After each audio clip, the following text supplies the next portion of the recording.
అతిగా ఆవేశపడే ఆడది, అతిగా ఆశపడే మగాడు సుఖపడినట్లు చరిత్రలో లేదు. ఇది ఒకప్పుడు రజనీకాంత్ చెప్పిన పంచ్ డైలాగ్. మరి ఆ రెండు ఒకరే అయితే అతిగా ఆవేశపడే ఆడది, అతిగా ఆశపడే మగాడు కలిస్తే ఇలా అతిగా ప్రవర్తించే ఓ అఘోరి లాంటి కటౌట్ బయటకు వస్తుంది. ఆ క్యారెక్టర్ చేసే చిత్ర విచిత్ర వేషాలు ఎలా ఉంటాయో రెండు తెలుగు రాష్ట్రాలు చూశాయి. ఆఖరికి అఘోరి చర్యలే అతన్ని జైలు పాలు చేశాయి. అతి సర్వత్రా వర్జయేత్ అంటే అతి ఎక్కువైతే ఎలా ఉంటుందో, అదెలాంటి పరిణామాలకు దారి తీస్తుందో చెప్పటానికి మన దగ్గర ఇప్పటికే బోలెడన్ని ఎగ్జాంపుల్స్ ఉంటాయి. కానీ మనకు తెలియని, మనం ఎప్పుడూ చూడని లేటెస్ట్ ఎగ్జాంపులే ఈ అఘోరి క్యారెక్టర్. అతి కొద్ది కాలంలో ఈ అఘోరికి వచ్చిన నేమ్, ఫేమ్ అంతా ఇంతా కాదు. ఈ మధ్యకాలంలో సోషల్ మీడియాలో ఇన్స్టెంట్గా పాపులర్ అయిన పర్సనాలిటీలలో ఈ అఘోరి కూడా ఒకడు. మొదట్లో అంతా బాగానే ఉంది. చాలా మందికి ఈ లేడీ అఘోరి కొత్తగా అనిపించింది. అఘోరాలు ఉంటారని అందరికీ తెలుసు, నాగసాధువులు ఉంటారని తెలుసు. కానీ ఇలాంటి ఓ లేడీ అఘోరి కూడా ఉంటుందా అని అంతా ఆశ్చర్యపోయారు. అతని వేషం చూశాక, అతను చేసే చర్యల గురించి తెలిసాక అందరిలోనూ ఈ అఘోరి గురించి తెలుసుకోవాలనే ఆసక్తి కలిగింది. శవాలను తింటానని, శ్మశానంలోనే పడుకుంటానని, ధర్మస్థాపన చేస్తానని, సనాతన ధర్మాన్ని రక్షిస్తానని ఇలా బోలెడు కబుర్లు చెప్పింది. మొదట్లో ఈ వ్యవహారమంతా బాగానే నడిచింది. చాలా మంది అఘోరిని ఓ దేవతలా చూశారు. అంతే భక్తితో మెలిగారు కూడా. ఎంతగానో గౌరవించారు. ఎక్కడికి వెళితే అక్కడ దండాలు పెట్టారు. కానీ ఆ గౌరవాన్ని ఎక్కువ రోజులు నిలుపుకోలేకపోయింది అఘోరి. ఎంత వేగంగా ఫేమ్ చూసిందో అంతే వేగంగా పాతాళానికి పడిపోయింది. లేడీ అఘోరి అలియాస్ శ్రీనివాస్పై మోసం కేసు నమోదైంది.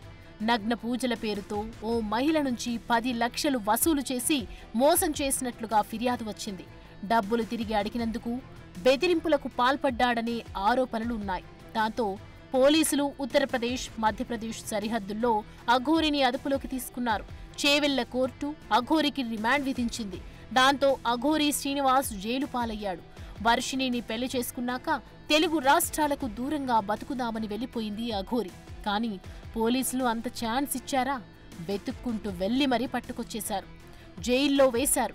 ఈ అఘోరి ఎపిసోడ్తో ఒక విషయం మాత్రం క్లియర్గా అర్థమైంది. అతిగా మతిపోయి ప్రవర్తించే అఘోరి అయినా చట్టానికి అతీతం కాదని తేలిపోయింది. ఆధ్యాత్మికతను అడ్డుపెట్టుకుని అఘోరి ఎంత అతి చేయాలో అంత చేసింది. ధర్మస్థాపన అంటూ ఆగమాగం చేసింది. పూజల పేరుతో తనని నమ్మిన వాళ్లను మోసం చేసిందనే ఆరోపణలున్నాయి. ఇలా వరుస సంఘటనలన్నీ అఘోరిని వ్యక్తిగతంగా పతనమయ్యేలా చేశాయి. ముఖ్యంగా అఘోరి చర్యలు ఆధ్యాత్మిక గురువులు, అఘోరిలపై సమాజంలో ఉన్న నమ్మకాన్ని దెబ్బతీసేలా ఉన్నాయి. అవన్నీ ఆమె ప్రతిష్టతను, నమ్మకాన్ని కోల్పోయేలా చేశాయి. జనంలోనూ అఘోరి పట్ల విరక్తి వచ్చేసింది. మొదట్లో భక్తితో చూసిన వాళ్లే ఇప్పుడు చీదరించుకుంటున్నారు. ఇలా ఉన్నావేంట్రా బాబు అని నిట్టూరుస్తున్నారు. మొదట్లో ఇంట్రెస్టింగ్గా చూసినోళ్లే ఇప్పుడు తెగ ట్రోల్ చేస్తున్నారు. ఏదేమైనా మోసం, బెదిరింపు ఆరోపణలతో అఘోరి అరెస్ట్ అవ్వటం, జైలుకెళ్లటం లాంటి పరిణామాలు న్యాయ వ్యవస్థ బాధ్యతాయుతంగా వ్యవహరించినట్లు తెలుస్తోంది. అఘోరి కేసు సనాతన ధర్మం పేరు చెప్పి ఆధ్యాత్మిక దుర్వినియోగం చేసే వారిపై చట్టం కఠినంగా వ్యవహరించగలదని రుజువు చేసింది. ప్రతిదానికి ఓ లిమిట్ ఉంటుంది. లిమిట్ క్రాస్ అయితే తర్వాత వచ్చే పరిణామాలు కూడా అదే స్థాయిలో ఉంటాయి. సనాతన ధర్మస్థాపన అంటూ దుకాణం మొదలుపెట్టిన అఘోరి తర్వాత ట్రాక్ తప్పాడు. అమ్మాయిల వెంట పడ్డాడు, ప్రేమన్నాడు, పెళ్ళన్నాడు, అసలు తెలుగు రాష్ట్రాలకే రానన్నాడు. కానీ సీన్ కట్ చేస్తే అరెస్ట్ అయి జైల్లో ఉన్నాడు. ఈ పత్రం ఇక్కడతో ఆగుతుందా? అఘోరి ఎపిసోడ్ నుంచి నేర్చుకోవాల్సింది ఏమిటి? అఘోరి ఒకప్పుడు గాడ్ మెటీరియల్, ఇప్పుడదే కటౌట్ ట్రోల్ మెటీరియల్. ప్రతి దానికి ఓ స్టార్టింగ్ పాయింట్ ఉన్నట్లే ఎండింగ్ కూడా ఉంటుంది. సోషల్ మీడియాలో ఇన్స్టెంట్ హిట్ అయిన ఏ క్యారెక్టర్ కూడా ఎక్కువ కాలం ట్రెండింగ్ లో నిలిచినట్లు హిస్టరీలో లేదు. అతి కొద్ది మంది మాత్రమే సోషల్ మీడియాలో తమకు వచ్చిన హైప్ ని నిలబెట్టుకున్నారు, తెలివిగా వాడుకున్నారు, లైఫ్ లో సెటిల్ అయ్యారు. మిగతా వాళ్లంతా వచ్చిన నేమ్, ఫేమ్ ని ఎలా వాడుకోవాలో తెలియక ఇలా వచ్చి అలా వెళ్లిపోయారు. ఇప్పుడు ఈ అఘోరి క్యారెక్టర్ కూడా అలాంటిదే. సడన్ గా ఎంట్రీ ఇచ్చింది. సోషల్ మీడియాతో పాటు 2 తెలుగు రాష్ట్రాలను షేక్ చేసి పడేసింది. నడిచిన నాళ్లు నడిపించింది. చివరికి జైలు పాలయ్యింది. అందుకే అనేది అతిగా రియాక్ట్ అయితే సీన్ రివర్స్ అవుతుందని. ఆధ్యాత్మికతను అడ్డం పెట్టుకుని సమాజంలో అతిగా ప్రవర్తించిన అఘోరి కూడా బాగుపడలేదు. చట్టానికి అఘోరి ఏమీ అతీతం కాదని తేలిపోయింది. అఘోరి ఓవర్ యాక్షన్ ఏ స్థాయికి వెళ్లిందో ఇటు తెలంగాణ అటు ఆంధ్ర రెండూ చూశాయి. ఆలయాలకు వెళ్లటం, ఎవ్వరినీ లెక్క చేయకుండా వీఐపీలా దర్శనాలు చేసుకోవటం, ప్రశ్నిస్తే బూతులు తిట్టటం, ఆపితే కర్రలు తీసుకుని కొట్టడం లాంటివన్నీ చేసింది. కొన్ని సార్లు పెట్రోల్ క్యాన్ తీసుకుని ఆత్మార్పణం చేసుకుంటారంటూ బెదిరించింది. చివరికి పోలీసులను కూడా లెక్క చేయకుండా ప్రవర్తించింది. వాళ్లను బూతులు తిట్టడమే కాదు, వారిపై చేయి చేసుకునేందుకు కూడా ప్రయత్నించింది. హబ్బో, అఘోరి చేసిన అతి అంతా ఇంతా కాదు. ఆమె చర్యలు, ఆర్థిక లావాదేవీలు, జనంలో అతి ప్రవర్తన లాంటివన్నీ ఆమె పతనానికి దారితీశాయి. ఇదంతా ఒకెత్తైతే అఘోరి శ్రీనివాస్ ప్రేమ వ్యవహారం మరో ఎత్తు.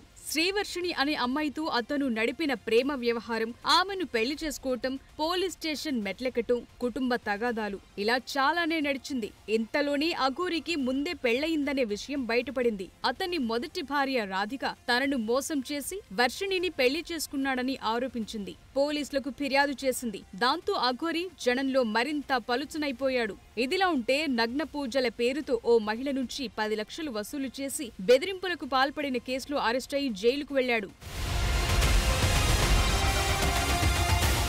మొదట్నుంచి అఘోరి వ్యవహారం వివాదాస్పదంగానే ఉంది. సనాతన ధర్మం, ఆధ్యాత్మిక భక్తి మార్గం అంటూ సోషల్ మీడియాలో ప్రచారం చేస్తూ ఆలయాలను సందర్శిస్తూ కాంట్రవర్సీలకు కేరఫ్ గా మారింది. ఇక బీటెక్ చదువుతోన్న శ్రీవర్షిణి అఘోరితో వెళ్లటం, అతన్నే పెళ్లి చేసుకోవటం కూడా జనంలో పెద్ద చర్చకు దారితీసింది.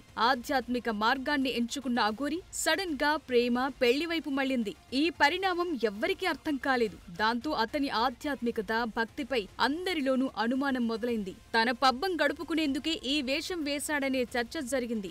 అఘోరి ఆధ్యాత్మిక మార్గానికి కట్టుబడి ఉండకుండా పక్కదారి పట్టడంతోనే అతను పతనమైపోయాడు. అతని ప్రవర్తన, వ్యక్తిగత సంబంధాలు, ఒకరిని మోసం చేసి మరొకరిని పెళ్లి చేసుకోవటం, బెదిరింపులకు పాల్పడటం లాంటివన్నీ అఘోరిని ఎటూ కాకుండా చేశాయి. ముఖ్యంగా తనను తాను ఓ ఆధ్యాత్మిక వ్యక్తిగా చిత్రీకరించుకుని పూజలు, ధర్మం పేరుతో డబ్బులు వసూలు చేయటం, జనాన్ని మోసం చేయటం లాంటివి కూడా అతని ప్రతిష్టను దెబ్బతీశాయి.